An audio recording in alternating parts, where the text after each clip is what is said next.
Angeline, mom of three and founder of Savvy Mama SG. Welcome to another episode of A Mama's Diary, where we talk honestly about motherhood, the surprises, the struggles, and everything in between. So today's episode is a very real one because the truth is, in the first few months of motherhood, I can't imagine that anyone can be completely okay. I feel like it comes in waves. Some days you feel fine, other days it just hits you, you can't stop crying, your thoughts spiral, and you feel like you're not doing enough, but you're already doing everything. So we are going to talk about postpartum depression, the burnout, the sleep deprivation, mental load, what's actually happening, when it starts, and when to seek help. So most importantly, how we can start feeling like ourselves again.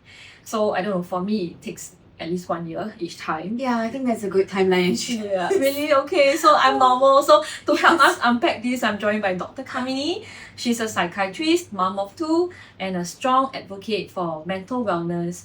And she's passionate about supporting moms through their mental health journey. So I think we can start talking about this. So I feel like a lot of moms are quietly asking themselves, I just had a baby. I should be very happy with this new life. So why do I feel like this? Is this just motherhood or is there something wrong with me? What do you think, like the timing wise? How soon after birth can postpartum depression start? So usually we have an entity called the baby blues, right? And I think all moms do go into this period very unprepared emotionally because we're all taught about how to change a diaper, how to be this like perfect mom, how to breastfeed perfectly, but nobody tells us how to take care of ourselves, right? So that is the journey I think I'm trying to advocate for before it's too late. But having gone through this twice myself, I think the biggest thing I realized is that there are some normal changes and then there are some changes that I don't want anyone to sit with. And if you see it in yourself or in a partner, please get them to reach out for help. So the main things, usually baby blues, that differentiates between baby blues and postpartum depression is the intensity. So baby blues fluctuates. It fluctuates with hormones. Sometimes you can feel intensely sad and tearful, or sometimes you just look at your baby and you think, how beautiful is this child, and you start crying and it feels like this is not me, I am not used to this level of emotion. So it can really feel like you're not yourself, especially if you're going through it the first time. But we have to remember this: our estrogen receptors are not just reproductive, are not just in our reproductive hormones; they're also in our brain, right? So which is why like perimenopause hits us like a rock sometimes, postpartum. So it does affect a large part of our emotional, mental well-being as well when we have these hormonal fluctuations. I would say the not danger point, but the point where usually they drop quite drastically is day 4 to 7. So usually I tell moms like brace for that. That's usually when the tearfulness is at its peak. You might feel like angry sometimes. Yeah, all these weird emotions that you never knew you were capable of will come out in a way that it feels very why am I crying over this? My baby is perfectly fine. But what is not okay is the intensity of it. So even though I say baby blues can last for about 2 weeks, it can cause all these random dips. The difference is that the dips don't last for days on end and it's not the whole day. So if it is depression can start from delivery. I've had some moms where they are affected not just by depression but also anxiety. Where they feel like extreme fear is something that's going to happen to baby, or intrusive thoughts. So there's perinatal postpartum OCD as well, where they have intrusive thoughts of like harm to baby, or that I'm just standing on the balcony, what if I throw baby out the balcony, completely out of character with what they want to do. But you can imagine how distressing this is to a new mom. So once you're looking at intensity where there is pervasive sadness, it's not just swings, right? You can still swings where you can still feel happiness, but then you have these moments of tearfulness, but you can come out of it, you can go for a walk, you can eat something and feel a bit better. That would still be baby blues, but I'll watch it for about 2 weeks. Anything that's intense beyond that, I would at least see a counselor and get an idea of like where this is. And there are also some very well validated screening tools. The one that a lot of gynaes use nowadays after delivery, it's called the Edinburgh Postnatal Depression Scale, EPDS. You can search for it. It's a free tool. If you ever think like, is this normal? baby blues or is this depression, just go do that and see how far along you score and ask your gynae for help, a GP for help, counselor for help. Doesn't always have to be a psychiatrist at first. So baby blues is normal. Almost everybody has 80%, 80-90% moms have it. Yeah. Yeah, I don't know who this unicorn 10% is. I have yet to meet a mom without it, but yeah, because for me, I don't know, like okay, so for my first one, I was crying like almost every day, but it was because of breastfeeding. oh yes. I don't know, it was just like I just pumped for a long time and then only 30 meals. It's like It's very depressing. there's nothing to drink, so it's like I don't know, that was the hardest part for me, and I feel like plus the sleep and then everything, you just feel like you're a failure, right? Yeah, so I don't know how to work around that. Like even for my second one, I didn't cry, but I had more help. But I guess it's very hard for a mom when you're in it to know that you should ask for help versus like you just think that okay, maybe you'll be better, and then Yeah. the time just passed, then it's like maybe it's too late. I Yes. don't know how to is that just a time gauge, or like maybe by the third month you still feel so sad, then ask for help, like Yeah, I would say within the first month. first Like month. the first month you can still wait and see because it's still adjustment period. But if you're still like having unexplained bouts of sadness, crying, like what you said, right? Where it's not just situational, it's not just linked to something. It's just how tough the situation is. It's because it's a very vulnerable period. Right? Yeah. The sleep deprivation, there is this hormonal fluxes that are still coming, right? Although I said 4 to 7 days is the peak drop, but it still continues for whole first year. So within 1 year of postpartum, I can still diagnose postpartum depression. So sometimes I get moms come in at 9 months, at 7 months, when they go to work, that's another big transition, or when you wean off breastfeeding. Those are all two big transitions where sometimes things might go okay, and then when the transition happens, then you have the depressive symptoms. So there are a few points where you can still get diagnosed. But I would say, Angie, like if in a month you still feel very teary, there are some feelings that are not normal. Like this, like the isolation, I think we can still work with therapy. But if you feel very hopeless, if you feel that I don't see an end in sight to this, then those are things that I don't want you to sit with for months. It's okay, just go see someone, talk about it, and then they can help make sense of it. Because like you say, when you're going through it, very hard for you to see, right? Yeah, it's very hard to know like is this normal, and is it like more like really Something legit underlying. depression that is not normal, and it's hard to get well without any help. Yeah, I think that line to me is not clear. Yeah. It's very difficult when you're going through it. So that's why the objective rating skills sometimes help because they give you It's like a quiz. it's like a ratings. Yeah, it's like a quiz. You tick it off, then they'll tell you like, okay, based on what you've ticked off, where you are. Are you mild, moderate? This is not something to seek for help, or is it moderate, severe, where you do need to see someone? So that's one. Number two, your partners. I think sometimes spouses are like my best advocate because they see what you were like before pregnancy, right? Before baby. And then if they suddenly see like, hey, look, this is not usual for her to be crying this much. Sometimes it's not even crying. Sometimes it's pure rage. So the rage also is the thing, the postpartum rage, where you feel like, why am I so angry? Like this didn't used to trigger this intense. So it's number one, the intensity of the feelings. If it's lasting more than a month, if it's getting you into a very dark place where you feel very hopeless, you wake up in the morning and you feel like, I'm slowly starting to lose joy or lose like excitement for the day. Because you can be exhausted and sleep deprived, but you still look forward to seeing your baby. You still do. There are still things that keep you going. But if it's depression, it will slowly take that away from you. So these are things that a counselor or psychiatrist or even a GP can help you evaluate, see whether there are other symptoms. Yeah, because I also remember like the first kid, there was I think we just had our first kid. Yeah. Then exactly what you described, like I think we were just sitting there, just like, the baby should be making us happy, but then like so like no Julian, so he was like not used to like this version of me, like crying, then like just like so insistent on trying to do the breastfeeding, and then he told me to give up because it was too painful to watch in his words, but I'm like, don't ask me to give up. Help me reach my goal. Like 6 months and like having the milk for it. Don't ask me to give up. So very hard to connect and like like get to the the standard that I wanted for myself versus what he saw, like the change, like who is this sad girl, like I'm a very happy person, but that's your so baseline. it was very difficult to go back to the line. But I mean, after that, the second, third one was not so bad, but it was so hard to deal with that change, and we never thought about getting help. Because it's not talked about. I think that's the thing, right? Yeah. Nobody in antenatal classes nowadays, antenatal actually, classes starting to talk about postpartum depression, how moms can take care of themselves emotionally, physically, prioritizing sleep. All of that is not a thing. But I think like our generation is making it a thing. So for our daughters and daughters-in-law, right? It'll be different. I don't believe it'll be a very different world. Already gynaes are starting to screen for this routinely, which is amazing, right? If you're a mom and you're not picked up, then you fill out a form, you realize, oh, actually, this is not normal.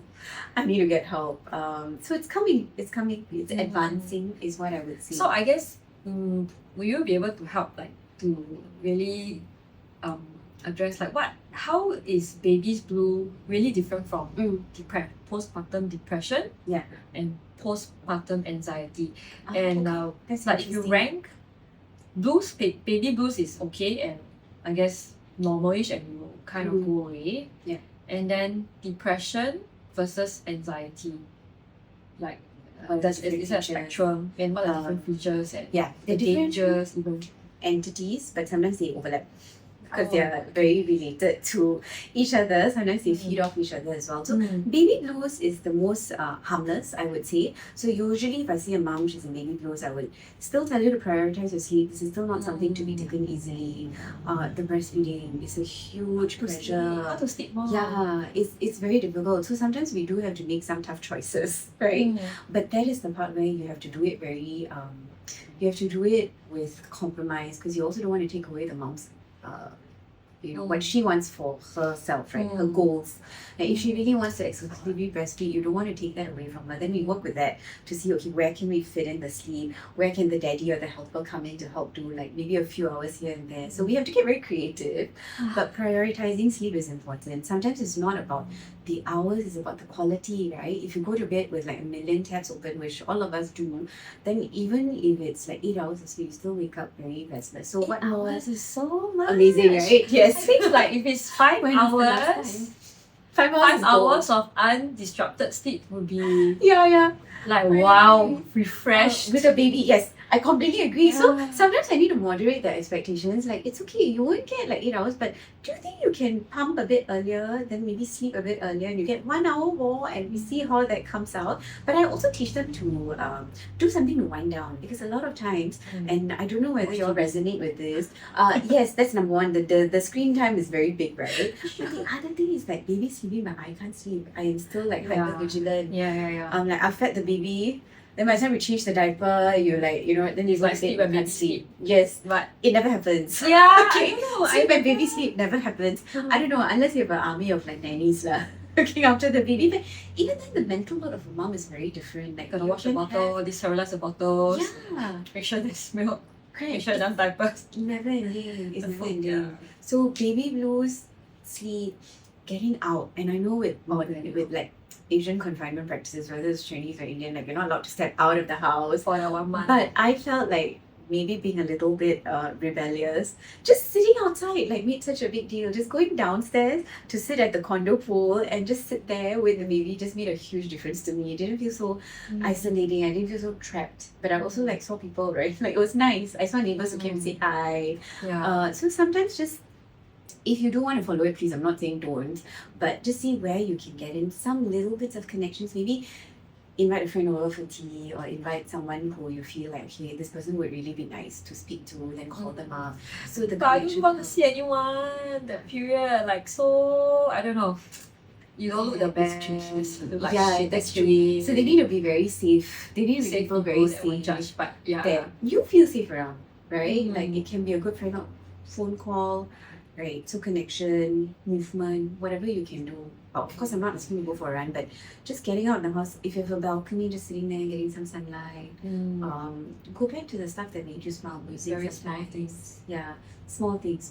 Because you're right. Sometimes you feel like you're such a mess. I don't want to see anybody. Right, it can be very tricky even with the house.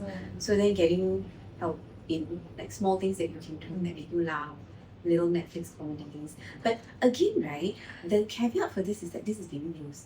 If you're doing all of this and it's not better, Yeah. then we're looking at maybe a bit more of a depressive picture. So Oh. that's when you need to not keep pushing yourself to like, oh, Right. maybe I need to do more. Maybe I just need to go join an exercise class. If you're doing all of this and you still feel like, but I still can't feel joy in this. But So I then still you can't feel. Then that's when it gets a little bit suspicious that maybe this is not something that just lifestyle changes will help, because a lot of moms also get told these things, right? Just sleep more, go exercise more, and then you'll be happy again. There is an entity where maybe that's not the case, where you do need help, right? So right. postpartum depression is when you are just doing normal stuff, but it just feels impossible. You feel very intensely sad, hopeless. Sometimes you feel like I don't see an end to this. You can feel like you're on autopilot.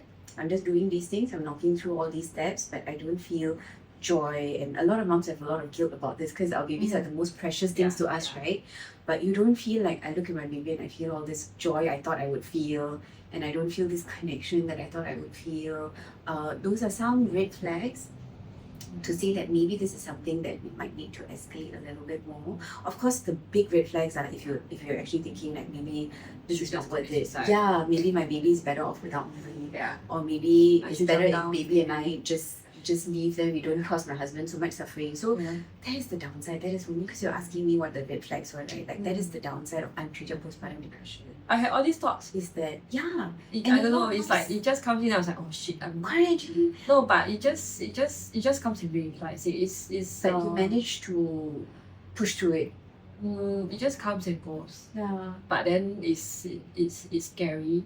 But anxiety, I guess it's another level, right? Like maybe Yes. just worrying that if you're not there, then something will happen to the baby. Yeah. Is that the Yes. right way to describe it? Absolutely. Like no help, and then you have to be like always there and you'll be stuck. Maybe I feel like the thought of having to be stuck with baby all the time, That is quite a normal identity change. So a lot of moms, you can't especially leave baby at all. You can't even go out without baby. Oh, that is anxiety. But you know what? You tapped on something very important. It's the whole identity change that happens when we become moms, right?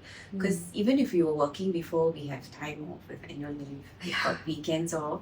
But now suddenly the mental, physical responsibility is on us. It's not to say that the dads don't help, but the bulk of keeping this human being alive, it's really the moms, right? Yeah. So you do feel like very isolated, very trapped, especially if you're exclusively breastfeeding, and then it's just a non-stop cycle of like, Like I nobody feed can stop when I baby go from out. crying. yeah, and nobody can tap in to help you, right? Like nobody can take over and be You like, can't okay, let Angie, go. go for a spa, like come back in 5 hours. Not everyone has that. I It think. doesn't happen. Like it's also not possible if you're feeding a baby. Yes, So yes. it feels very trapped. You feel very isolated. You also feel like your identity is just suddenly like, Or what leave is the this? milk. Yeah, Just a cow. it really does feel like that sometimes. So it doesn't mean that we don't love our babies. We do, and like we enjoy them. Yeah. But the first few months are really very daunting on any mom. Like the demands on any new mom. Like even in this day and age, you would think, right? We've got people to help. We've got parents. We've But got a how? Who village. can help with breastfeeding? But who helps with exactly? Who You helps with can't. breastfeeding? Who helps if you think your kid needs to go to the PD? It's still you, right? It's still you who has to do all this, and the mental load. But anxiety is a different thing. Anxiety is what you pointed out, where you're constantly worrying like, I can't leave baby because if I leave baby, something really bad's going to happen. And it also affects your functioning. So it's not just a thought where you can like, okay, let me just push through, go, and then I feel better. So that's more like normal mom guilt, okay? But anxiety is if you're at work and you're constantly ruminating over something bad's happened to baby, I need to check, I need to call. If my helper doesn't pick up, then I go into a CCTV. panic. Yeah. And it's not a monitoring your helper thing, it's really just because you're worried that something's happened to baby. Sometimes there can be thoughts about baby's health, like you can stay awake. I've had moms stay awake, like listening to the baby breaches to make sure baby's breathing. Yeah. So it's very Right? funny when they cry. You're like, oh, and then when they don't cry, it's like, But oh, then is you he breathing? can't sleep. Yeah, you still can't sleep because So- you're like Yeah. So then listening in over the the end, sounds. in the end, like even though it's time to sleep, you don't sleep at all because you're worrying all the time. So Yes. I was like that also for my first child because Yeah. the nanny was not good, right? Then yeah, I felt like she was a bit like abusing baby, even like shuffling the milk down her throat because I said okay, let's try to do the cup feed. Then after that when there's no sound, I thought like, oh, maybe the baby not breathing now. So I really couldn't rest at all. Then we fired that nanny because Good for there's you. no trust. That is not help, that's negative help. Yeah, so it was so bad. But then because it was my first time, I didn't know, right? Yeah. Then like I was very lucky to get another one better than me. Then I really finally could have like a little bit more rest. But I feel like it's so hard to let go when you know when you don't have trust in any help. It's not just getting help, but help that you can actually trust. Yes, I And I feel like not everybody have that. yeah, it's very hard. It's so hard to get. Like It's if very you have no hard. grandparents, like your mom. I mean, only your parents you can. I don't know. Fully safely- trust. I agree. Yeah, But they also don't can't do so- nights, right? Yeah, they That's can't the do thing. nights. So it's not an easy thing. I mean, it looks like on paper, wow, women's Just involved get so help. much help, Yeah, right? just hire help. And you have access to help, but like how many of us feel safe doing that as well? So whenever I offer options, I think that's something also to be wary of, right? Like you cannot just offer me impractical solutions like, oh, just get someone else to do night feeds and then you sleep and then what, right? Sometimes they will still be very anxious. So the help because needs to they just want to like I have to sleep. There's no Yeah. like like maybe they're professional. They know how to like watch like the before things and Yeah. like maybe they're not sleeping because like the poo or what Yes, like yes. then if it's like somebody else they will just it's just a job, right? They just I have it and then sleep and then like why are you sleeping, like That's every mom's biggest worry, I think. yeah, but mom When you won't, they- right? If you do it yourself, then end up you can't outsource, then you do everything yourself, then you can never ever That is get the out of this burnout, cycle. yeah. So that is the vicious. And so sometimes we just have to come up with a very graded, small plan, right? Where it's not like the whole night with somebody else, where you slowly do like, okay, I let go for 2-3 hours. Of course, I'm anxious, but then I slowly ease into trusting someone else that the baby will be there. That they can take care of the baby. Yeah. to a standard that you're okay with. That you're okay with. Because they are also very voiceless, right? Yeah, they can't tell you. What They this can't- happen. So I Yeah, think that's she my really- biggest fear. Like, yeah. We're leaving a baby, even when I went to work, like it's very scary. They can't talk. They can't tell you, so it takes Yeah. time to build that trust as well. So it's really a journey, I would say. Like, Yeah. I think it's everyone has some extent of this anxiety as well, but I guess the only way to solve it is really get the trusted help. Graded exposure, but also graded exposure. Great. Yeah, yeah. Not Great. like leaving the Don't baby throw the whole everything. day. Okay. Because then your system will be panicking the whole day. yeah, So just alert.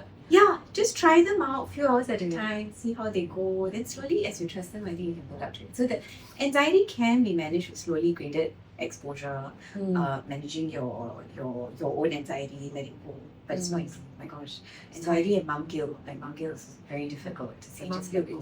Yeah, Right. it's very hard. So I guess the other thing that I wanted to ask was how many moms go through this? Is it everyone or like is What it percentage, right? So I think baby Has it blues, been quite a lot of moms, Okay. 80-90%. Postpartum depression is about 1 in 5 moms. So it's still not Mm. uncommon if you think about it, so right? much. Yeah, and people Oh, just sweep okay. it under the rug and they soldier through it. And so the thing is, like, even if you don't do anything about it, with time it will get better. But How it's long? just the length of suffering, right, which I cannot predict. So I think when I talk about treatment, I'm not just talking about let's put on medication, but it's also about counseling. Because what counseling doesn't change the situation, but changes how you adapt to it. Sometimes, especially when you're very high functioning, right? Especially like, using your example, and like you're very high functioning, you're very used to having everything under control. But if knowing that, okay, I can relax my KPI a little bit and baby is still gonna be great. So, but that is not easy work to do on your own. Like obviously if we could do that work on our own, we would, right? But having someone reassure you that, you know what, it's okay. Like it's fine, you can relax on this, like baby will be okay. But not telling you don't care at all, right? Okay, got it. So I guess to summarize this section, you were saying that like the early warning signs that you shouldn't ignore would be the intensity of the emotions, the sadness, and how long it stays. If it's more than 1 month, Yeah. Please reach out for help. yeah, so It's 1 more month key. and Yeah. intense, like how sad it is. Like how do you define how sad it is? Like If cry it is, non-stop, like or is it like everyone has different sadness, like whether you keep it inside or Or if you it comes cry out. it comes out, right? Yeah. But So I guess it's also very hard to. It's so subjective, yeah. So it is. it's very difficult for you when you're sat there. But some red flags, right? Like if you feel like you're crying to the point where you can't like enjoy things. So sometimes baby blues, you can feel very sad, but then when you see baby, you can again like cheer out and play with baby and feel like okay, life's okay. Or your husband comes home from work and you feel like it's so nice to see you, right? Like there are still like points Little of things. quite organic joy in your life, even though the first 3 months are very busy. But if it's depression, you feel like I really can't feel it. Like I think you feel very numb, or you feel very like I really don't feel happiness. I have my baby and I'm supposed to be happy, but there's just this disconnect between what I'm supposed to feel. So those are things that like there's not normal level of sadness. Okay. I don't know why I'm like saying all these like very negative thoughts, but because I've been through it, but then I think we've all had shades of it, right? Different shades. It's just that even moments. Yeah, and I think like the first one's hardest, and then second one, third one, it never gets easier, but just like even though like my third one, I thought like okay, maybe I should just try and breastfeed him longer, right, for 1 year. But my husband was like, just do the same 7 months, because he knows that the point of switch that I actually recover back to like a bit more normal is when I stop breastfeeding, because then I slim down. I don't feel stuck to the baby. Stuck to the baby, yeah. I feel like the number one is the stuck to the baby. I feel so bad and so guilty saying this, but then don't. It's true. I don't know, the stuck to the baby is so much. It's like you can't do anything. Yeah. Like, it takes away a lot of the coping mechanisms that we used to do to make ourselves feel happy when we were stressed, right? Like even the pumping is like 8 hours minimum per day. Like, I mean, you can do something with pumping, but still, I don't know. I never got around that. So, I think the relief that comes with this, but it's also grief, right? Like it's not an easy thing. I don't think any mom like happily is like, oh, this is my last pump. Yeah, so the guilt that comes with it is also it's not easy. And of course, I mean, we're not against breastfeeding. We advocate it. I think it's great, but that actually is a very important thing, right? Balancing your mental health and breastfeeding. I think that's something we need to get better at advocating for ourselves and saying that I think I've done enough. I think it's maybe I'm a better mom without this. To really okay. So that's the narrative that I try to tell myself, but it was still hard. Like it is. It is to get over that. Yeah, and then when you hear stories of moms who breastfed for like 2 years, then you're like, how I denied my child this. So milk. I don't have enough. Yeah. But everyone's journey is very different, right? Why do you feel this way?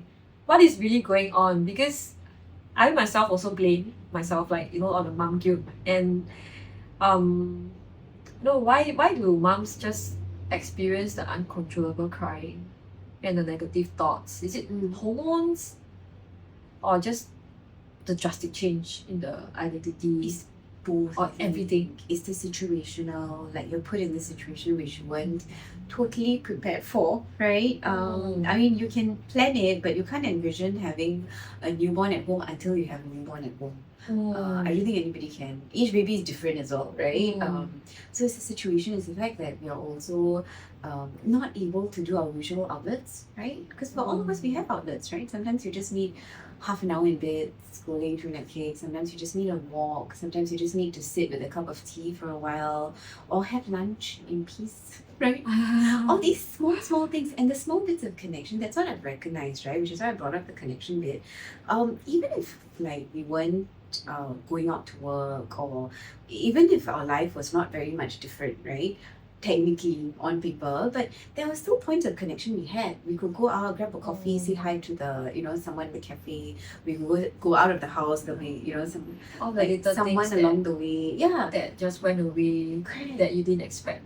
And you didn't know was important for your regulation. So, which is why I think it's the small things that matter. When you feel this way, the crying, of course, the hormones definitely don't help, but it's also that plus not being able to just like, you're just recovering from childbirth, you're also not mobile.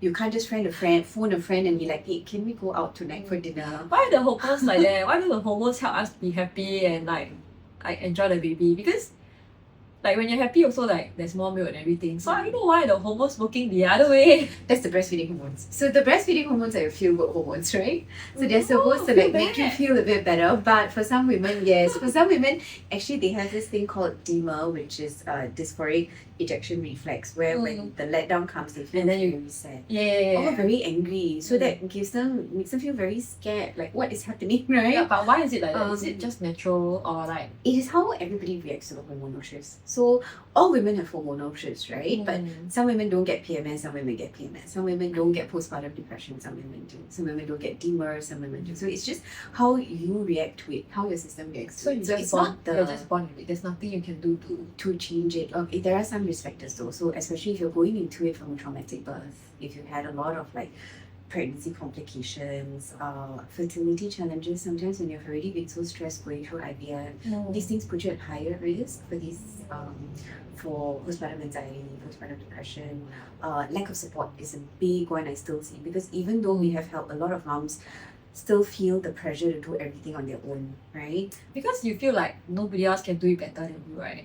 I don't know, am I right to Or you feel like everybody else is doing the same thing, right? Like my friend did this, like she did it alone, she had no helper. so she can do everything. Yeah, how partly she did society. everything. I'm a failure, I can't do this. This is makes She you got so much worse. milk, like the Yeah. whole fridge Yes. full of milk. So the pressure from like seeing all these things, sometimes it's even things we hear, right? Like people telling us like, oh no, you can't let the helper spend too much time with the kid. Your kid's not going to be attached to you. Yeah. A whole generation of parents where there were stay-home moms who were like, what is this? Why are you like not taking care of your baby? What is this entity? So there is a lot of well-meaning but conflicting advice coming at moms. If you're a stay-home mom, it's not great. If you're a working mom, it's not great. If you breastfeed, it's not great. If you formula feed, it's not great. Like there's so many. Somebody will comments. have something for something you're doing, right? Yeah, like I don't know how to deal with this also. Like there are so Yes. many unsolicited comments. Yes. I guess they all start from a good place, but Mm.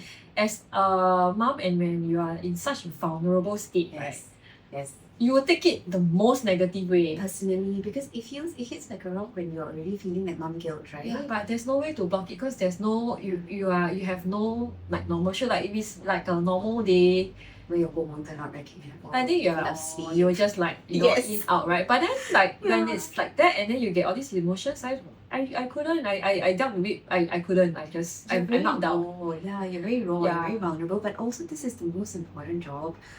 Well, for me, when I had a baby, that was the most important job I ever done. Like to keep a human being alive, make sure that I fed them enough. Like it was the weight of that responsibility already felt very scary. It felt like Yeah. I cannot fail at this, right? Yeah, but I all these cannot other mess comments, this. how do you even Yeah. how do you even deal with this? Like get like somebody to block it or what? I don't know. I think it's just reframing it, right? So someone can tell you that, like, you know, okay, let's say, oh, you know, you're not breastfeeding your baby beyond 7 months. Like, I breastfed mine for 3 Yeah. years and then they Yeah. don't have infections. But you just have to tell yourself after that encounter, of course, very tough to do this there. After that encounter, you just have to tell yourself, like, look, these My were the best is facts in my life. In my life, my baby's fine, right? And they got 7 months of breast milk, so it's very tough to do. It's very tough to do once somebody has got into your head, but you just have to keep reminding yourself. It's called cognitive reframing of like what the facts are, right? Is a pediatrician telling you this? Yeah. Also, is it coming from a pediatrician? Is it coming from somebody with anecdotal advice? So these things help. So it's employing your rational mind to block out your emotional mind. Not block out. But to you will already be hit level already. off. So it's like you fall and then you will try to have to like kind of pick yourself up. But the beauty is the more you do this, the better you get at doing it. Right? The more you rationalize it, the more you use your rational mind to like, so we call it cognitive reframing or cognitive behavioral therapy. The crux of it is that the more you do it, the bigger this rational mind muscle, the easier it is for you to do that. And then you don't Let it bother you. I don't think it will ever come to that. It will still hurt, but you But take at least it like you you can don't get like it's quicker for you to recover. Maybe that's an easier way to see. Like right. Yeah. So you will still you will like reframe like for example, okay, I'm not so good at doing this and I Yeah. admit that I'm not a good newborn Yeah. mom because I don't enjoy breastfeeding. Nothing can change that I think unless like suddenly I wake up like I can like feed my baby in 5 minutes and she's full, you know, then then I will change. Like, oh, I love breastfeeding because 5 minutes and it's done. Yeah. None of my babies are like that. They take like 1 hour each time. That's usually the case though. It's like 5 minutes to 1 hour. And not full. Yeah. And then hungry again the next time because it's so much effort for them to feed, right? Yes. Also. Yeah, so unless that happens, then I will change my story. So then, I don't know, like the newborn phase is so hard to enjoy. So I told myself that I'm not a newborn mom. Like I'm better when they are like big and like 1 year old running around. That and is like, such I'm a thing. fun mom, Yeah. I'm not a stay home. Very few Start moms are baby good kind. newborn moms. Like it's tough. Really? It's takes a lot on us. But there are people who are like, oh, I love the newborn stage. I mean, I love the newborn stage. Like they're very cuddly and very cute. But if you ask me to do it again, like I don't know if I could. Like I don't think I would be any less stressed doing it. But also, like I think a lot of moms, you brought up a very good point, right? Like a lot of us are just looking at one metric, the breastfeeding metric, but It's a big, what makes you a good mom? No. What makes you a good mom is like how your baby feels with you, right? Like when your baby is with you, do they feel safe? Are you connecting with baby? Just because I'm not breastfeeding doesn't mean that baby's just left in a playpen and I'm not doing anything, right? There are so many points of connection with a baby that a newborn mom does that the breastfeeding really is not the only thing, right? Like, But the thing is, like you're saying that it brought another thought to me. Because everyone says that it should be natural. The baby bonding is natural. Breastfeeding is natural. Everything is natural. But I feel that it's not natural. it takes a while to fall in love with someone, right? Like that's the analogy I always give myself. Like it takes a while with the baby to fall in love with someone because But you're it in really pain. is, right? Yeah, true. But I think it's not. Don't feel bad if you don't feel all of this because you're also in pain. You're also sleep deprived. Right. Nobody's taking care of you if you've noticed, right? Like Yeah. nobody's cares like about swaddling you and like feeding you 3 times a day. Like no, nobody is, right? So we're also sleep deprived. We're struggling with the hormonal changes. So that is the delay. The delay is not that we don't love our kids. It is just that we're also going through medical procedures. Childbirth is for some women it's a full-blown surgery, right? But who gets that rest and the medical leave after that? Nobody, right? Okay, but I think that's a good way to think about it. To Like give yourself time compassion. to fall in love with a baby. While recovering from surgery and childbirth and Yeah. you know, pain. Oh my gosh. so much pain. So much pain. And even with the breastfeeding, that's Also very pain. painful. It's a different type of pain. Yeah, so Physical I think and everything. it is the only surgical procedure where after that the patient is expected to function 200% after. Yeah. I always laugh with my moms about that, right? Like think about it, you went through childbirth, whether it's a C-section, that's even worse, but even if it's not, it's still a procedure, right? And then you're supposed to then the next moment let baby feed. Yeah. And then you're still on call, right? Because baby needs feeding throughout the 27. night. Yeah, So they don't get 27. sleep to rest. So it's quite uniquely stressful. Yeah, I really think that that's really very hard. And the other thing that really hits is whenever something happens to the baby, like even small things, like I would say the one of the big things is like if baby falls sick, you never breastfeed, you never take care. It's your fault. It's always It's mama's always fault, on the right? mom. Did But you that's get when- it? All the time. But that's when you learn to advocate for yourself. Because trust me, like, I mean, I think about 5 years in this journey before you, right? So every stage, there'll be some criticism coming at you. Oh, you didn't do this. You didn't and enroll you this never tuition. 1 year. That's Yeah. why she's sick. Yes. So So immunity is so bad because of you. that's when you reframe it, right? Like, who's this person giving you this advice, right? It is not a medical Who is this professional, person? right? Okay. And then I don't even think once you say that you won't really need reassurance from a medical professional. But if you really want to ask a child's pediatrician, is it really true that this is why my baby keeps falling sick? Because Or is it how polluted the environment is? It could be a million things, right? How many virus? germs there are on the playground. Like and it's actually a good sign that kids are falling sick because the the immune system is building up. So Anytime they sick, they yeah, you don't want a bubble baby where they're not falling sick. That I think I'll be more worried about, right? Then one virus will fell them. Right? So honestly, I think like sometimes if you look at the facts, you can feel very judged. And it's no point defending yourself in that moment because also it depends on who you are, right? Who you're with. If it's someone close enough, you feel like this is going to keep coming at me, I need to advocate for myself and can put you a please stop boundary. saying that? Yeah. Then you tell them quite nicely, yeah, How? I've done this and I've checked with the pediatrician and they don't think that was an issue. The baby's fine. Falling sick is a normal part of any baby's immune system developing, and this is actually helping her develop the immune system. Full stop. Right? Then if they want to argue that, right, great. If they want to argue against a pediatrician, good for them. But At least you at least tried. But you know this step of saying back a boundary. It's a boundary of setting that setting. boundary. Yeah. It's so hard It's to very say, even It's very difficult. especially it's like Especially perhaps a senior. Yeah. I was thinking that too. Yeah. For Especially sure. if it's family or Hmm. well-meaning older person. Hmm. But I mean, they're not coming at it for a bad thing. But if they're telling Mm. you something that you can change, of course you would. Yeah. What I think is not positive is if it's criticism for what you didn't do or you're not doing enough when you know that with all of your resources you're doing the absolute best you can. I think a lot of moms get guilted for like being a working mom. You cannot catch a break, right? Then even if you're a stay-home mom, you still cannot catch a break because you're not working, you're not being a good role model for your kids. Then when you go to work, you're not spending enough time with your kids. So there will also So be no matter people what who get to you. Yeah. So you might as well do what makes you happy, right? That's how I look at it. I think this self-sacrificial model of a mom really needs to go. Really needs to go because the best moms are the moms who are happy in themselves, who are not feeling like resentful that I can't do this because I'm expected to be home all the time, or I'm expected to work to be to be this role model when actually I just want to be home with my baby and I just want to enjoy my family, right? So I think the best version is really what you want. There will keep coming these comments, but just hold in yourself that the relationship you have with your baby is nobody else is involved here, right?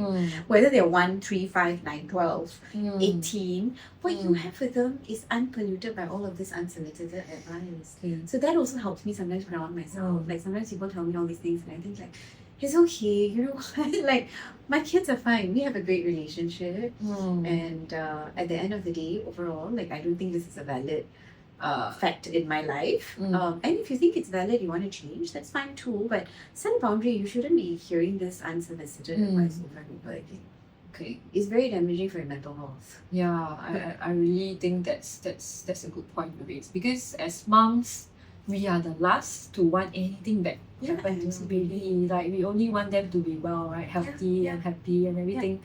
And all these comments, no matter what I do, you'll be judged and criticized. So I guess that would be.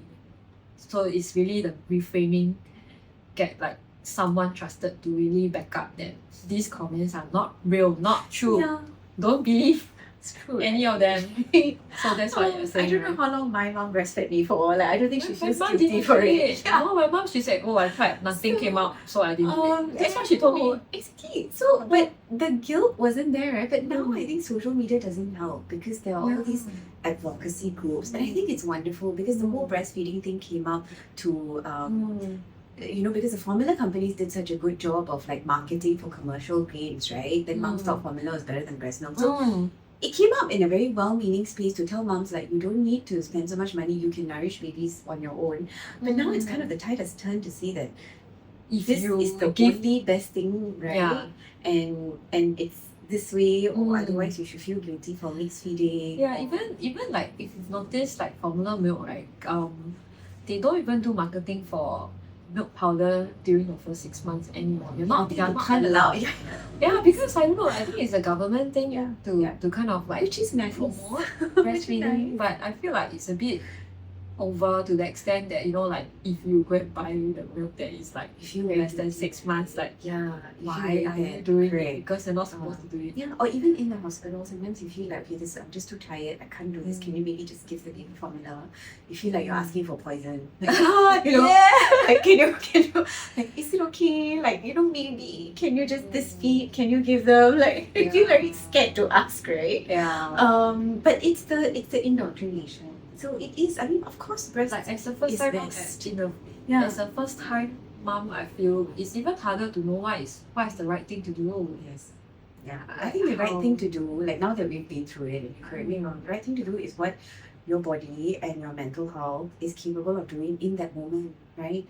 Of course, Don't care about what anyone 7 months, says. 7 months in, it's easy to look back in hindsight and go like, oh, you should have breastfed. But if in that moment you're dealing with clogged ducts, Never have infections, what do you get, like mastitis? Nothing, but it's just I didn't get mastitis. Okay, I had some clogged ducts and Yeah. like lumps, but pain. Pain, yeah. So if Yeah. that is affecting your mental health, that's going to reduce your supply. And if you keep pushing Yes, yourself, whereas if you gave yourself a break and just did what you could, like it's not all or nothing, right? Like you can ramp up your supply later once baby's more used to feeding. So I think it's just that, I mean, not everyone is privileged enough to have a lactation consultant, but I hired. if you can, like, get someone and vet them before delivery, because you want to make sure that this person's an ally. That you are telling them, I'm going to prioritize my mental and physical health. If I'm getting recurrent infections, if baby is clearly like not feeding and getting very distressed, then I want to be able to have someone who can tell me, like, okay, It's okay to when it's okay, right? And that it's okay we do formula now. Oh my god, okay. So I guess really like the whole thing about this is you're completely exhausted. You're so sleep deprived. You're just so tired that you can't even function properly, but you have to because baby needs to eat. Yeah. You are like the sole food source for the baby. So how do we get out of this? Like how much does the sleep affect mental health? And Well, I guess the next part is really burnout, and that leads to burnout, right? So sleep and burnout. Yeah, how does it? It's really a lot. Like how? It is. I think the moms who do it well manage to somehow control the mom guilt in their head that tells them, like, It's you okay cannot to sleep. rest. Yeah, you cannot rest. What are you doing? Why is the baby with a helper or your mom? Like, you need to be out there, right? We all have this voice. It's just how good we are at saying that, okay, but then if I am not okay, how am I going to keep baby okay? So that needs to be the bigger voice in your head, is that I need to be okay. I need to prioritize my sleep. But okay, despite best effort, sometimes you're still lying down in bed, your brain is still like, so then do something. Like, there's so many apps nowadays with like mindfulness recordings or letting go recordings or a podcast. Listen to something, because rest does not always have to be deep sleep for 8 hours. Rest sometimes is just time where your mind is just resting. There's no demands. You're listening to something calming. You are just listening to some calming music or one of those meditation recordings, and that in itself is very restful for your nervous system, right? So sometimes sleep can feel very difficult, especially if you're alone with a baby. But rest is not impossible, because when the baby is sleeping, none of us can sleep. But we can definitely put on a pair of headphones, listen to a meditation recording, and then just try. And then you might sleep, right? How about like It might sleeping happen. pills? Like just like it's been like many nights of not sleeping. Yeah. Just one time sleeping pill, just sleep for like Like, just pass out for, antihistamine. I think I don't know, pass out for 3 sometimes. hours. Just I don't know. just to that get a break. Sleeping pills are not safe in breastfeeding, so that is Oh, already a big no. thing, right? What is safe in breastfeeding is antihistamine. So sometimes if like, I think depends which stage baby is, right? If mom can tap out for a few hours and there's like pump milk where the husband can do a feed for like a while. Sometimes we do use that antihistamine just to give them like 3 hours. some sleep. But the thing is, like, it's also very sedating. I think using medicine is never first line because it's very sedating. Right. And any mom, like, this is probably, I don't know if that's your greatest fear, my greatest fear is that I'll roll over the baby and suffocate the baby in the middle of the night. So the sleeping pills, I think in that sense, not something I usually give out. But usually the recordings help. There's also a lot of wouldn't say gadgets out there, but there are vagal nerve stimulators, things that you can try. But please be kind to yourself. If you're trying all this and not working, then again, remember what I told you. Like, this is all very generic advice. If you're doing all the generic stuff and it's not working, please get someone. Get a mental health professional to see whether there is something underlying that they can help with, whether it's medication, not a sleeping pill, but something you take regularly, or it is therapy, right? To help you reframe some of these thoughts. How many hours of sleep is kind of realistic to not get burnout? You know, like, because I guess like the first few months is, I don't know, like 2 hours, Yeah. 3 hours, and then for like a long time, right? After a while, it's like how the body is incredible, because like after that you feel like actually, oh, yeah, still okay. But actually, like if like normal, it's the adrenaline. Then like normal day, if you ask a normal person now that's not a mom, like, okay, every day you're gonna sleep for 3 hours every day. You'd be like, huh? Oh my god, they wouldn't survive. I don't see my husband too well. Okay. There's no special hormones to, because I read I listened to a podcast about sleep, right? Then like, you know, how is there some special hormones that help protect us to be able to function well with like just 3 hours, and whether this sleep that can be like paid back But apparently the answer was no. Yeah, I agree with that. So you So can't. how do we recover from this and not get burnout? This is so hard. It is. I think there definitely it might not be every night, but at least once or twice a week, see if you can catch up, right? How do And catch up doesn't mean uninterrupted sleep. Catch up Mm. means like somebody does one feed here and there. If your husband's home on weekends, you see whether he can do one feed, and you definitely trust him, right? So the trust issue is not there. just pause But that. it's just 1 hour, right? 1 1 hour hour. extra sleep. So when you Mm. are a new mom, you cannot aspire to uninterrupted sleep. You cannot aspire to hours of sleep, but quality. So when you wind down, the quality already improves. So instead of just exhausted, like watching TV until you're exhausted and then just knocking out, you know, invest 10 minutes in doing like a quick meditation recording, a gratitude recording, Yoga. kindness recording, yoga, like a yoga stretch, something like that. And at least it helps with the quality of sleep. And rest. It doesn't have to be sleep, right? It can be non-sleep rest as well, where you give yourself time, you tell yourself, okay, I'm going to take 20 minutes to just be on my own and maybe it'll be okay. And I will just take 20 minutes to do my meditation, like to calm down my nervous system. So burnout is not just sleep. Burnout is a nervous system that is hypervigilant constantly. So although you might not be able to hack sleep, you can hack the nervous system, right? So that's where the connection comes in. When you're talking to a friend who you really feel like, okay, she's known me forever, like give me the office gossip, like for 10-15 minutes, you're not mom anymore. You are just who you are and you can just talk about these things. So those things lower your nervous system response, right? Lower your hypervigilance. How long is realistic? Like how long is it for a person to have like this type of 2-3 hours sleep for any regular one? Because I guess for me, I like for my third child, I know this is the hardest part for me, so I kind of outsourced it. I said I hired a nanny and said I'm gonna do 4-5 hours. Yes. And then that like I'm just gonna do like the last feed before I sleep, I pump and then I'm gonna sleep 4 hours. It feels a lot. Yes, a lot. Yeah. Because if you're sleeping 2-3 hours, 4 hours is like, my God. Yeah. It feels amazing. So I knew because I'm third time, so I knew I knew it is a bit better, right? Hopefully. Because I feel like 1 more hour of sleep will be more milk actually. It pays off, yes. So whatever you need to tell yourself to get that hour of sleep, please do. Okay. But then everyone's like, 3 hours, 4 hours, 5 hours, you're bad, mom, 5 hours. So I guess like for someone do you think like 2-3 hours kind of broken sleep, how long is it realistic for anyone to take that, to not get into burnout? There are no studies, of course, because nobody studied moms, but there isn't a timeline. So everyone has different tolerance. Is different, but everyone comes into this battle also with a different battery level, right? But what I would say is the earlier you can see where you can stretch this out, of course the first month you're just in survival mode. Yeah. But after that, like, there's a lot of ways around it, right? Like there are sleep consultants who can come in and help after like they're 6 months old. There is a lot of help you can actually get in. And it doesn't always have to be sleep training, like it can be family who's still helping to feed, but you don't feel like, okay, baby is so vulnerable that I cannot give up this feed. So I think the sooner you get that extra hour in, the better. But it becomes more urgent when you have postnatal depression, postnatal anxiety, postnatal OCD, those things.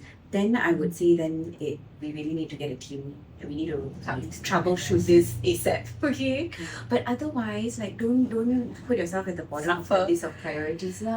Baby is important, latching is important, the 3 hourly feeds are important. But once or twice a week, I think someone can help you like get 4 hours of sleep. Try and see. So like this part you mentioned about not only putting baby as a priority, I feel it's very, very difficult to do because I think a lot of moms really do prioritize baby above your own needs, and it's very hard to see that if you just do one thing for yourself, like just sleep 1 more hour, would benefit the baby more.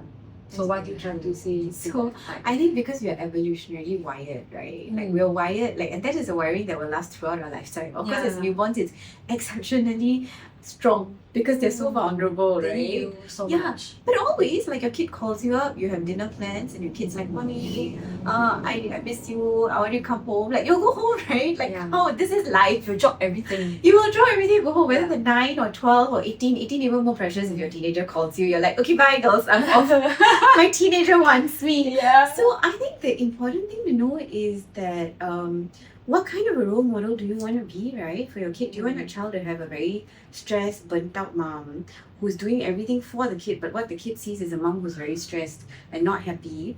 Or your kid actually gets a mom who's taking time to herself, but you're not 24/7 with the kid. There's some boundaries, you go to the bathroom, you tell your child, like, it's okay, please stay here, do not follow me, right? How many of us are just like, okay, this is motherhood, I'm just having audience everywhere I go. But I realized that that's how my journey was, right? I realized the moms who were not stressed out and burnt out actually had boundaries with the kids. Like, it felt very heartless to say, like, no, you stay in the playpen. I'm eating, but you stay in the playpen because I can't have you crawling all over myself, right? But it also comes from a point of burnout. Like, the moms who are doing it, it's because they've done it for months and they're completely burnt out, and then they realize, like, this is not sustainable. I'm not an okay mom if I have my kid crawling over me all the time. Yeah. So just think about that, right? Okay. The boundaries actually help relationships. Same with the unsolicited advice from, like, parents and in-laws. Like, the boundaries actually help the relationship because then you don't feel resentful every time they come over. There's this word that keep coming out, ADHD. Do you think it kind of affects, like, I don't know, so many adults, moms, suddenly everybody has ADHD now. I want to do more and more and more and more and more. Then it also kind of lead to burnout. Yeah, because I think social media also helps because you just like, okay, I need to do this, mental health, so many tabs open. Correct. And so many cool things you can do, right? Actually, now social media is both a bane and a blessing because from that, you have so many ideas to do with kids. AI also. Yeah, It's oh like, my gosh, that's the next wave. Thank God I'm not. Okay, I'm still parenting the age of AI, but if I had a newborn in this age, oh gosh. Yeah, so I can't really focus, like, it's just too many things. So I don't know, how does that add an additional dimension? Yeah, okay. So ADHD is a very separate diagnosis. It's neurodevelopmental, which means that you've had it as a kid. It's not something that comes up later in life. Okay. Yeah.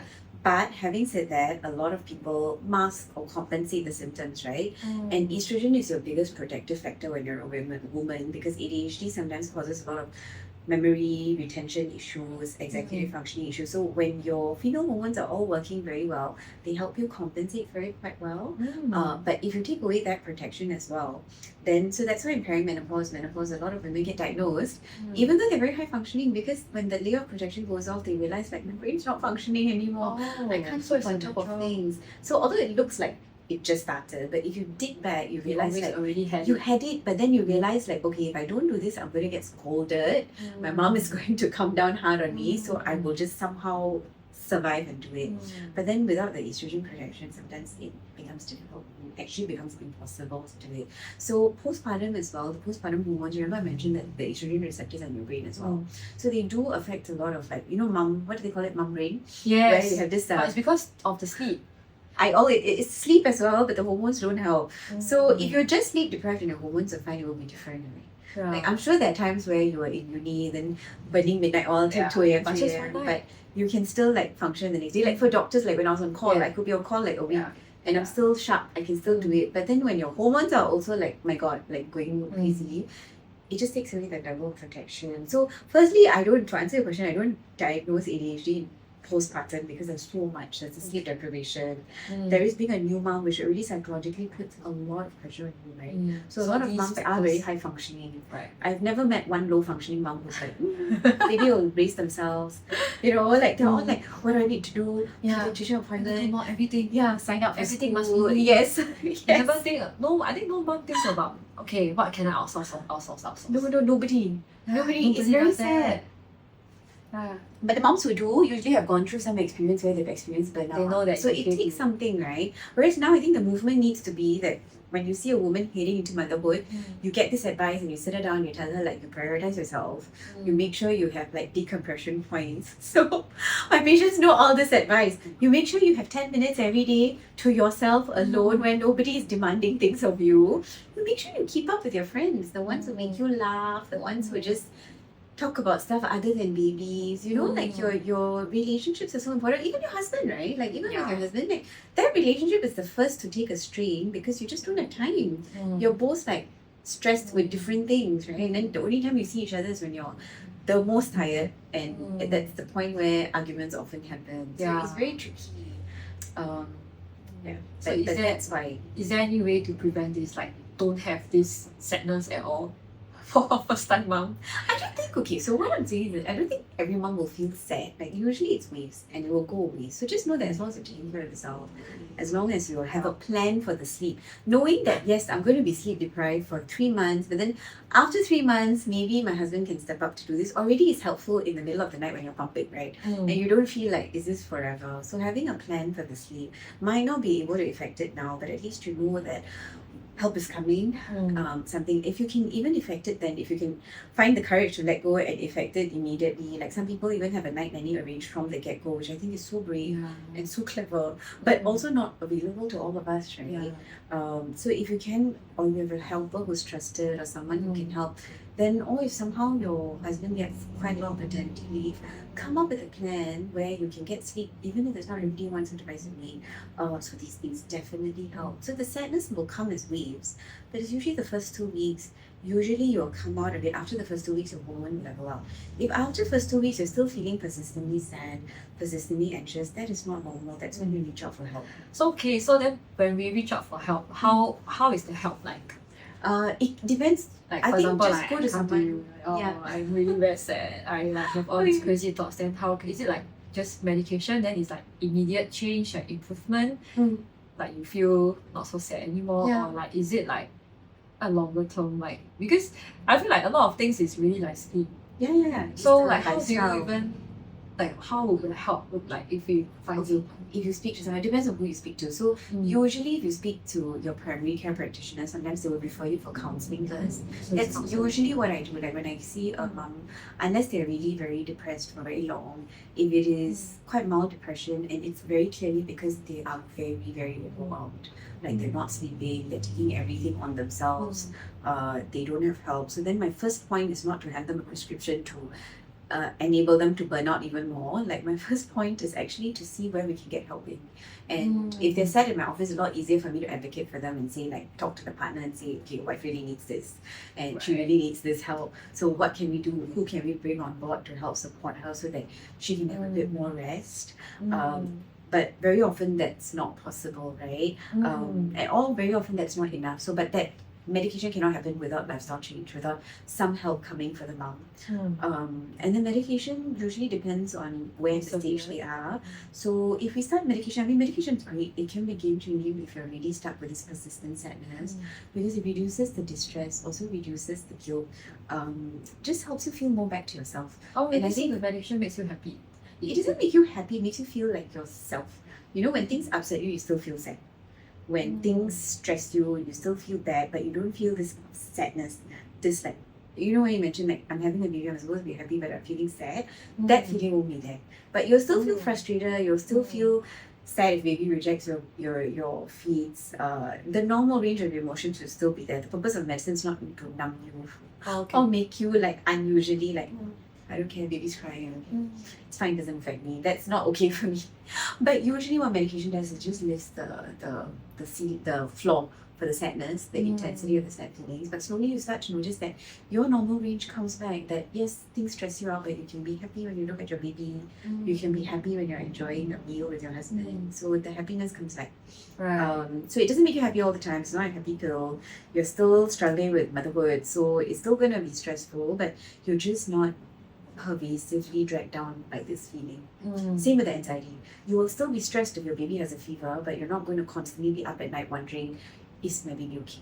Right? Like I cannot sleep. So it overall improves the quality of sleep as well. So rather than a sleeping pill, I rather use this.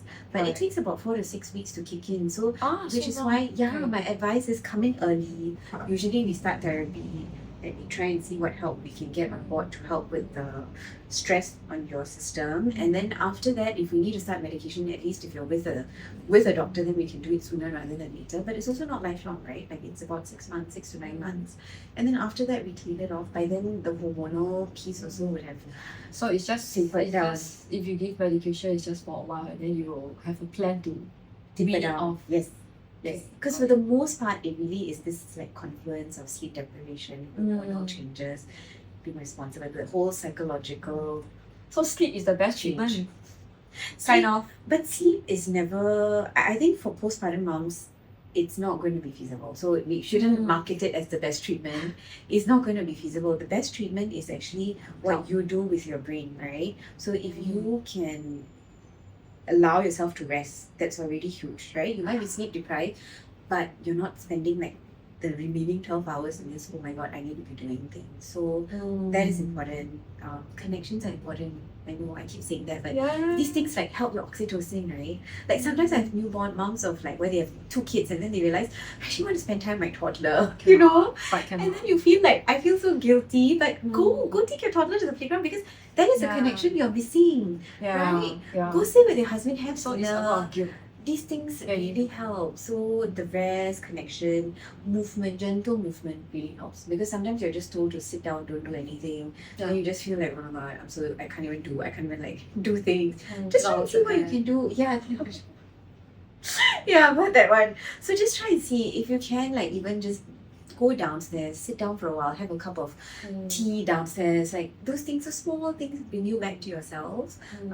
So there are ways you can do it even though you're not sleeping, because no mom has slept, right? But the thing is, modern moms, the demands on us are very different, right? From like 20 years ago. 20 years ago, when our moms were napping, they weren't thinking of like, what robotics class do I need to enroll my kids in? What am I doing wrong? Because social media is telling me like, oh no, I need to do ABC, I need to like put all these things for the baby's brain development. But new moms have this constant onslaught. Like you said, your mind just cannot stop thinking, because anytime you open your phone already, the algorithm is in, right? Oh, this new technique has been shown to increase baby's IQ in 10 years. This new technique is great, right? You see all this infuriating things popping up. But I remember as a new mom, I was very vulnerable to it. I really thought like, I must do the same. I cannot rest. I need to be, then I'm a bad mom. I am holding her back, right? So I think knowing that you still need rest, you have to treat it like a job. I think if you look at it like that, right, you have to treat it like a job. Prioritizing yourself. Yeah, a job with night calls constantly. So you have to then feel like, where can I rest in the day? Who can I get to help? And not feel guilty about delegating, because the moms who have done it well and who have very healthy attachments with their baby still do it by delegating. That is the truth. You will hear all these stories of moms roughing it, only, being 24/7, being attached to their kids. Please don't fall prey to this. The truth is, what is best for your mental health is so different, right? What is best for my mental health and Angie's mental health in the same period is completely different, right?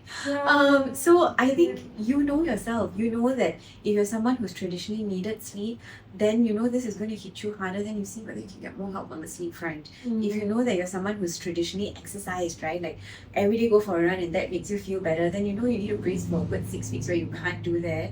Try and come up with something, right? Maybe find a walking pad or something where you can simulate it. I know it's not the same, but try and look ahead of like the things that will be taken away from you when you have a newborn, and what you can do to still keep your cup maybe semi-full, not full. So it's also knowing yourself and like know what can make you happy, and try and factor in some of these little things. Yeah. Like maybe eat chocolate. Yes.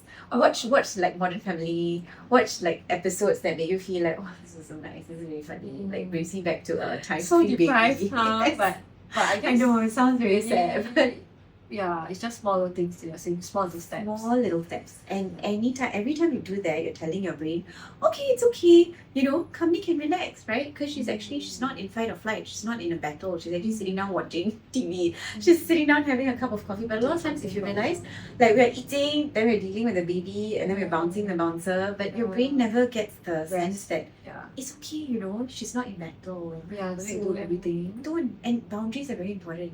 You cannot be a mom 24/7. So when you're eating, take time off for your meals. I know it sounds very silly, right? Take time off for your meals. You always get lunchtime during work, right?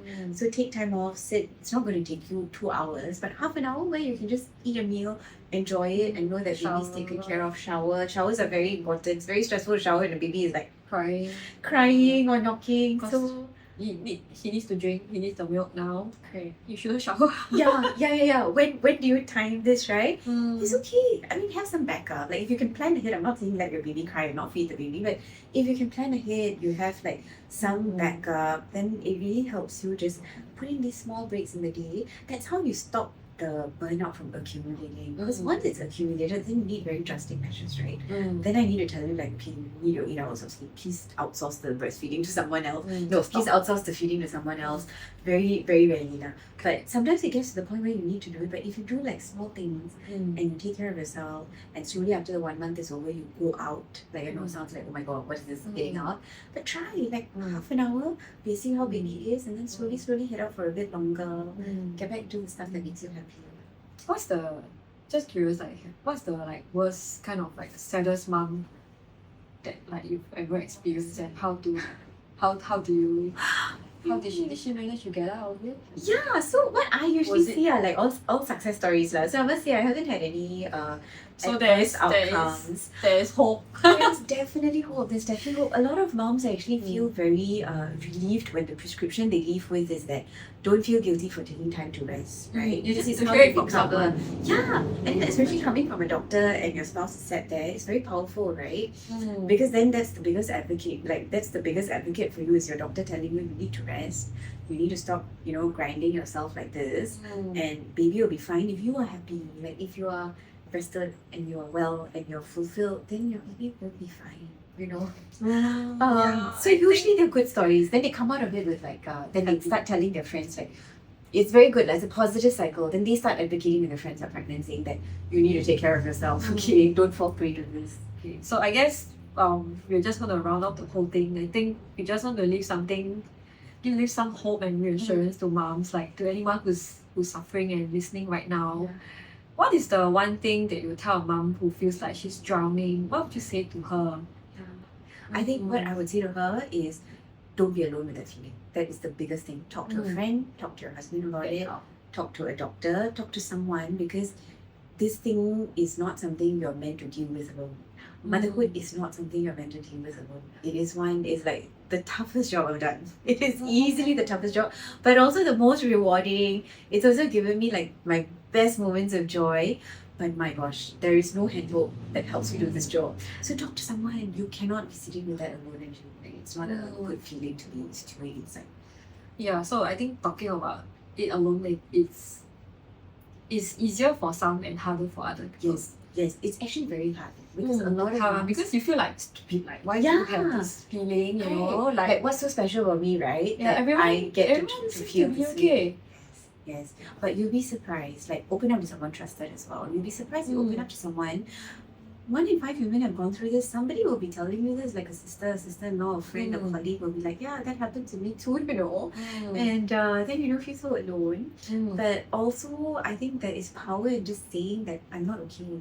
I need help. So knowing that you're not alone, there are enough people around you, professionals, friends, who will help you if you ask for help. That's actually what I've seen when I say that the outcomes are all very positive. A lot of times, like the spouses also don't realize how bad the suffering is until they're sat here, right? So it's the like- courage Yeah, to like really come out and say Yes. that, right? Is there one thing you wish every mom knew about the postpartum health? Like, you know, like to tell them that, you know, like it's actually not healthy. Like you don't even know. yeah, what is normal, right? Yeah. But because a lot of the not being okay is normalized. Yeah. So very it's like normalized. it's like that for everybody. So it's Right. okay to not be okay is not okay. Alright? It is definitely not okay if you are struggling. You know, you are not a complainer, you're not whining, you're not unloading. If you call a friend or if you tell your husband, look, I know you've had a long day at work, but But I mean, I just don't feel myself. I don't feel okay. I don't feel like I can keep doing this. And then you'll be surprised at like how those doors open and how really does come in. Because a lot of people don't know you're suffering. They just see a mom like on the outside. It's like one of those She's like normal. She looks normal. yeah, it's like one of those movies, right? On the outside you see like wow, she's like knocking it out the park, everything, the house is great, baby's great. But then like inside you see the thought bubble like, oh my god, like I don't know how much longer I can do this. Right? Or tonight is coming, like I don't know how I'm gonna survive How many tonight. times is baby gonna Yeah, wake up? yeah. So So again. don't keep it inside. Talk to someone because you cannot deal with postpartum alone. It's not, even if it's not postpartum depression, like just postpartum alone is very difficult to deal with alone. So get a village. Get and also to end it off, I think moms are the strongest people I've seen. Like I said, they do like multiple jobs in one day, right? And they work more than anybody I've ever seen work. But they do it for their kids. Yes. Every day you wake up, you do it for your kids, right? Yeah. So I don't know how, it's actually. I How do you really do it? don't know how they have the strength to do it. And sometimes there are other kids as well, right? It's not just that oh, I had a bad night, then baby's sleeping, I can rest. But then you've got toddlers to look after, you've got people to look after as well. So I really think moms are amazing and very resilient. But resilience shouldn't equal like soldiering through and sweeping it under the rug. Is it because we have special hormones or like it's just love or I like think it's the love. it's just love, right? It's the love. It's the yeah, that you know, a mom who never gives up, right? Yeah. Yeah, it's matter how very. I've seen so many moms like really suffer and come in like with so much symptoms, and I'm thinking like, How did you do it? how did you not come in earlier? Earlier. But they're always so high functioning that they don't recognize that they're not okay until really they're not okay. So I don't want any of you watching to get to that point. You don't have to wait. It doesn't make you a bad mom, you know. To Like ask for help. you shouldn't have to wait because the worry is that moms are very high functioning. The baseline suffering level, tolerance for suffering is really very high. So if you're feeling something, chances are it is something. Yeah, it's like Okay. you will just wake up and then Yeah. continue, then like the next day just and then just another day, just keep going Moms on. live that for like years. Yeah. Like I was telling you this, right? Like that sometimes I see moms diagnosed like 3 years postpartum, the depression is still there. And I'm But thinking, 3 years? Really? How? Is it still normal to have it like so long? if it well for some moms it really does. Really? Because like when I Google it's like just 1 year. The 1 year is the cutoff point to diagnose as postpartum depression. So it can happen anytime within the 1 year. But it doesn't mean it ends at 1 year. So for some moms the suffering continues, right? And sometimes they have another baby. Yeah. Right? So that's usually what happens is when the suffering has been a few years. It's like baby after baby, they just fell through the gaps and that really breaks my heart, which is why I think I wanted to do this podcast with you because if there's one thing the people watching get out of this, whether it's a partner or a sister or a mom or a colleague, right? If you see a mom who's just had a baby, please tell them this, that it's not okay to be alone with these feelings. If there are feelings, just talk about it. It doesn't make you a bad mom. Right? It actually might make you a better mom because you now have people helping you. Like you acknowledge that you Yeah. have these feelings. Yeah. You just try to. And help comes. So you don't have to suffer through it. Okay, I think this is that's very this is like a very nice conversation because I feel like I should have come earlier myself. Yeah, I think it's really one that so many moms need, and And I it's think actually like having a safe space to talk about this issue or is it problem. Not a disease. It's not, yeah. I It's wouldn't just- call it a disease unless it's postpartum depression. But the postpartum period, it really deserves a lot more advocacy in this day and age. But spouses as well, right? A lot of times they feel very helpless. They're like, is this normal? Should I just let her cry it out and help it? Do I interview They her? don't know what to do. So Yeah. I think a lot of times the spouses they don't know what to do. So I guess this is really, really helpful. And I guess to anyone listening, if this is how you've been feeling, like what Dr. Kamini said, you're not alone and it's okay to reach out and ask for a helping hand before it's too late and don't suffer. So if you found today's episode helpful, share it with another mom who might need this reassurance and follow Mama's Diary for more conversations with experts who truly understand what we go through. So until next time, I'm Angeline and this is Dr. Kamini and here's to navigating motherhood together. Thank you.